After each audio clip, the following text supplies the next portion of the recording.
உள்ளேருந்து வெளியே வந்ததுக்கு அப்புறமா இது ஃபீல் ஆனது வந்துட்டு அவ கேம் என்னால் அஃபெக்ட் ஆச்சான்னு கேட்டிங்கன்னா நான் ஒரு இனிஷியேட்டிவ் எடுத்து அஃபெக்ட் ஆகலை.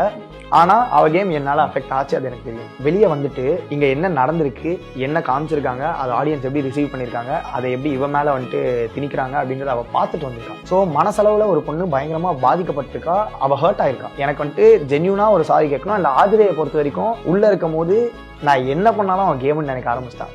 திரும்ப செகண்ட் டைம் உள்ளே வந்ததுக்கப்புறமா அவள் பார்த்துட்டு வந்து அவள் ஒரு டார்கெட்டிங் கேம் விளையாட ஆரம்பிச்சிட்டா. அந்த டார்கெட்டிங் கேம் ஆக்சுவலாக எனக்கு பிடிச்சிருந்தது.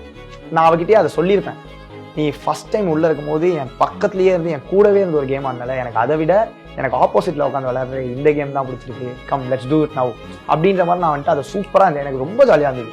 அவள் ஆப்போசிட்டில் உட்காந்து அவன் என் மேலே ஒரு குண்டு போட, நான் அவன் மேலே ஒரு குண்டு போட, நான் ஒரு டிஃபென்ஸ் மோடுக்கு போக, அப்படி இருக்கும்போது எனக்கு அது ரொம்ப பிடிச்சிருந்தது. அவள் ஹர்ட் ஆயிருக்கான்னு தெரிஞ்சிச்சு.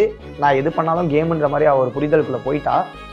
அதை பிரேக் பண்ணணுன்றதுக்காக தான் நான் வந்து பாரு இப்போ நான் கேமில் கிடையாது, I am out of the game, எனக்கு ஜென்யூனாக உங்ககிட்ட கேட்கணும்னு தோணுது, ஐ எம் வெரி சாரி அப்படின்றத வந்துட்டு ரொம்ப deep down from the heart நான் வந்துட்டு அதை கேட்டு வந்தேன். ஏன்னா எனக்கு என்னதான் இருந்தாலும் அது end of the day it's game, யாரையுமே நான் ஹர்ட் பண்ணக்கூடாதுன்ற ஒரு இன்டென்ஷனில் தான் போனேன். நான் எல்லாருக்கிட்டையுமே சொல்லியிருப்பேன் எல்லாருக்குமே சாரி அப்படின்னு. ஆனால் நான் ரொம்ப என்னால் பயங்கரமாக பாதிக்கப்பட்டிருப்பானா அது வந்துட்டு ஆதிரை அப்படின்ற மாதிரி வெளியே உள்ள திரும்ப வந்ததுக்கப்புறமா எனக்கு ஃபீல் ஆச்சு. அதனால நான் வந்து அதை ஜென்யூனாக கேட்டேன்.